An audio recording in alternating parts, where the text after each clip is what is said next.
इतिहास में कुछ नाम ऐसे होते हैं जिन्हें मिटा देना नामुमकिन होता है। जब बात होती है वीरता, स्वाभिमान और मातृभूमि की रक्षा की, तो एक नाम सबसे पहले आता है महाराणा प्रताप। एक योद्धा जिसने बादशाहों से टकराना सीखा पर कभी सिर झुकाना नहीं सीखा।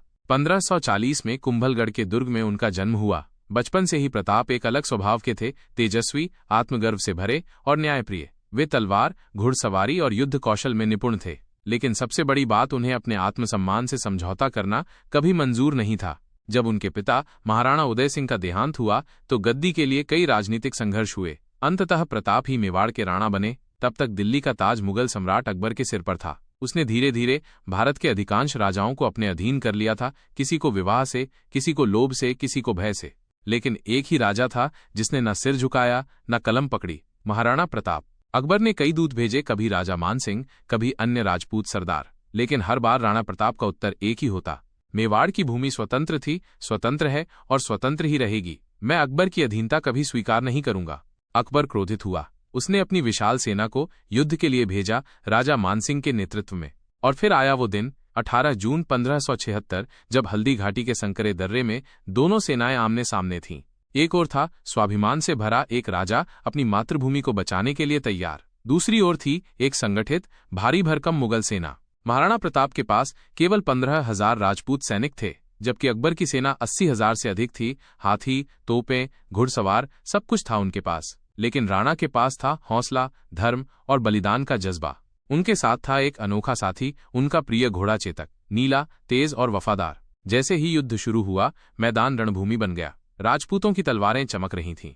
राणा प्रताप स्वयं सबसे आगे थे। उन्होंने अकबर की सेना को चीरते हुए राजा मानसिंह तक पहुंचने की कोशिश की। राणा प्रताप चेतक पर सवार होकर दुश्मन के हाथी पर कूदे। उनकी तलवार ने दुश्मन के कई योद्धाओं को धूल चटा दी, लेकिन तभी चेतक गंभीर रूप से घायल हो गया। उसके एक पैर में गहरा घाव हुआ। फिर भी चेतक रुका नहीं। उसे पता था उसके पीठ पर स्वाभिमान की आखिरी आशा बैठी है। चेतक दौड़ता रहा। उसने राणा को युद्धभूमि से बाहर निकाला, जान बचाई, और फिर एक नदी पार करते समय वो धरती पर गिरा और वीरगति को प्राप्त हुआ। राणा प्रताप ने अपने घोड़े के सिर को चूमते हुए कहा, तू सिर्फ घोड़ा नहीं था चेतक, तू मेरा सबसे बड़ा साथी था। तूने मेरी जान बचाकर मेरा धर्म बचा लिया। इस युद्ध का कोई निर्णायक परिणाम नहीं आया। मुगल सेना हल्दी घाटी की भूमि पर खड़ी रही, लेकिन मेवाड़ को कभी जीत नहीं सकी। राणा प्रताप ने युद्ध के बाद वर्षों तक जंगलों में भटकते हुए जीवन बिताया, कभी पहाड़ों पर, कभी गुफाओं में, कभी झोपड़ियों में, पर कभी अकबर से हाथ नहीं मिलाया। उनकी पत्नी और बच्चे सूखी रोटियां खाते थे, कभी कभी तो घास की रोटियां बनानी पड़ती थीं, पर राणा की आत्मा कभी डगमगाई नहीं। एक बार बीकानेर के राजा ने अकबर की ओर से कुछ मदद भेजी, सोना, अनाज, वस्त्र।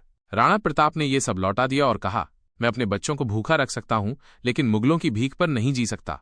वर्षों के संघर्ष के बाद राणा प्रताप ने एक एक कर अपने दुर्ग, गांव, किले सब वापस जीतना शुरू किया। उन्होंने मेवाड़ की स्वतंत्रता को फिर से स्थापित किया। 1597 में 57 वर्ष की उम्र में महाराणा प्रताप इस दुनिया से विदा हो गए। लेकिन जाते जाते उन्होंने अपने बेटे से बस एक वचन मांगा, मेवाड़ को कभी किसी के अधीन मत करना। ये भूमि स्वतंत्र थी, इसे स्वतंत्र ही रखना।